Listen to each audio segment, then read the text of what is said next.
नमस्कार साथियों, अगर आपका भी ड्राइविंग लाइसेंस बना हुआ है या फिर आप भी जल्दी में उसे बनवाने का सोच रहे हो तो आज की इस वीडियो को ध्यान से देख लीजिएगा। चाहे आपके पास कोई भी गाड़ी हो, 2 पहिया, 4 पहिया या फिर कॉमर्शियल गाड़ी, तो इसमें आज हम आपको बताने वाले हैं ड्राइविंग लाइसेंस पर कौन से ऐसे नए नियम हैं जो चेंज होने वाले हैं। उन सभी के बारे में आपको जानकारी होना बेहद ज़रूरी है। तो चलिए बिना किसी देरी के अपनी इस वीडियो को स्टार्ट करते हैं।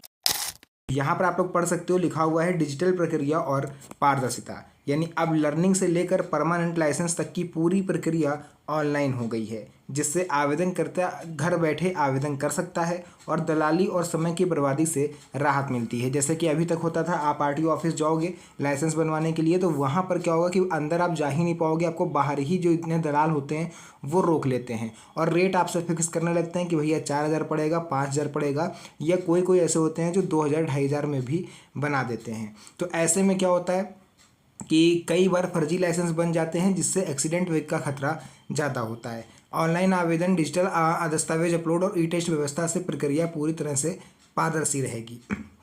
उसके बाद आधार कार्ड जिला ही अब सही माना जाएगा। ये है दूसरा सबसे बड़ा अपडेट। देखिए, आधार कार्ड जिला ही सही, यानी ड्राइविंग लाइसेंस केवल उसी जिले के आरटीओ से मिलेगा जिसका एड्रेस आपने आधार कार्ड में स्थानीयता के रूप में दर्ज किया है। अगर आधार कार्ड में आपका जो एड्रेस है वो यूपी में पड़ा हुआ है, यानी यूपी के मान लो कोई ज़िले, यानी कि लखनऊ में जैसे पड़ा हुआ है, तो आप लखनऊ ज़िले के आरटीओ से ही इसको ले सकते हो, या फिर बिहार में आप रहते हो तो वहाँ के आरटीओ से ले सकते हो। यानी जो भी आपका ज़िला आधार कार्ड में दर्ज है, जो भी पता दर्ज है, उसी पते से ही आपको मिलेगा। अगर किसी दूसरे ज़िले या राज्य से लाइसेंस आपको बनवाना है तो पहले आधार पर अपने पते में आपको बदलाव करवाना पड़ेगा। उसके बाद आ जाता है तीसरा नियम, लर्निंग लाइसेंस की फेसलेस सुविधा।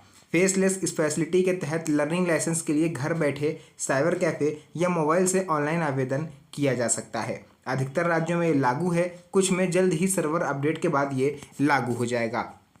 One nation one driving licence, जी हाँ साथियों, ये भी सरकार लेकर के आ रही है, जो कि आप सभी के लिए काफ़ी ज़्यादा ज़रूरी है।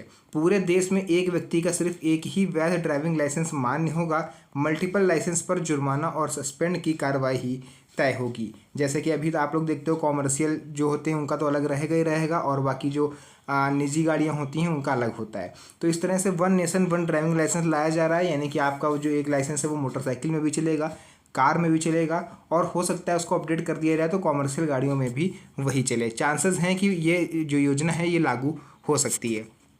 उसके बाद नाम, जन्मतिथि केवल एक बार बदली जा सकती है, पता मर्ज अपडेट हो सकता है।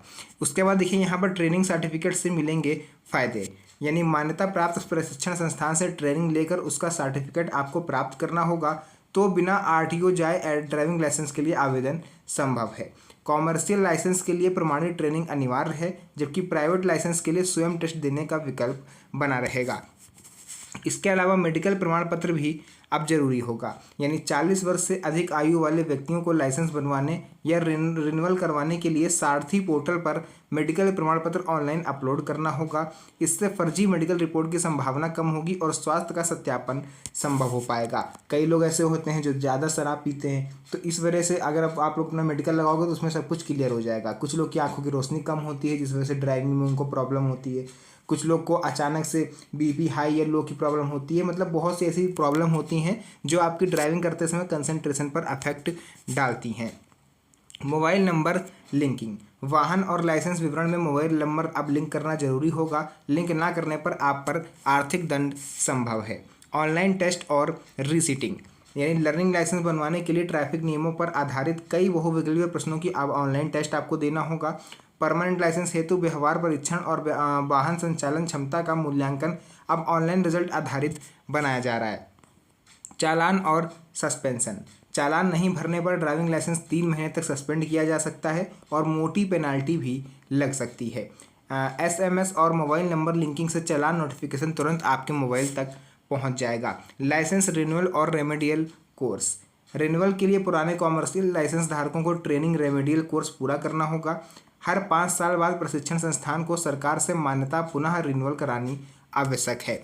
इसके बाद न्यूनतम आयु सीमा ड्राइविंग लाइसेंस की जो है उसमें भी थोड़े बहुत चेंज देखने को मिल सकते हैं। ड्राइविंग लाइसेंस के लिए आवेदक की न्यूनतम आयु 18 वर्ष है और बड़े हैवी वाहनों के लिए इसकी जो पात्रता होती है वो 20 या 21 साल के आसपास रखी जा रही है। अभी इस पर देखिए विचार किया जा रहा है कि जो न्यूनतम आयु सीमा है उसको बढ़ा करके जो यहाँ पर 20 वर्ष तक किया जाए, ताकि आजकल आप लोग देख रहे हो कि हर जैसे ही बच्चा 18 साल का होता है तुरंत गाड़ी लेकर रोड पर निकल पड़ता है। ऐसे में उसे समझ कम होती है और दुर्घटनाएं ज़्यादा होती हैं। तो इसकी जो मिनिमम लिमिट है हो सकता है इसको आने वाले समय में इंक्रीज़ किया जाए। इन सब नियमों के चलते भारत में ड्राइविंग लाइसेंस प्रक्रिया बहुत सुरक्षित, ट्रांसपेरेंट और डिजिटल हो रही है। आवेदक को हर पड़ाव पर खुद को जिम्मेदारी निभानी होगी और नियमों की अनदेखी सख्त कार्रवाई ला सकती है। तो साथियों, आप चाहे लर्निंग लाइसेंस बनवाने जा रहे हो, चाहे परमानेंट लाइसेंस बनवाने जा रहे हो, या फिर पहले से भी अगर आपके पास लाइसेंस है, तो ये सब चीज़ें हैं आपको जो आराम भी दे सकती हैं और आपकी सुविधा के लिए गवर्नमेंट इसमें विचार कर रही है। क्योंकि अगर आपके पास पहले से लाइसेंस है तो आपको उसको रिन्यूअल कराने जाना पड़ेगा। ऐसे में भी आपको दलाली जो होते हैं वो देनी पड़ती है। तो अब इस प्रक्रिया को पूरी तरह से सरकार समाप्त करने जा रही है। तो जो भी अपडेट था मैंने आपको यहाँ पर पूरा बता दिया। वीडियो पसंद आई तो वीडियो को लाइक करके चैनल को सब्सक्राइब जरूर कर लें, क्योंकि इस तरह की वीडियोस आपको यहाँ पर मिलती रहती है। तो मिलेंगे आप सभी से नेक्स्ट वीडियो में एक और अच्छी इंटरेस्टिंग मज़ेदार वीडियो के साथ। तब तक के लिए धन्यवाद। जय हिंद।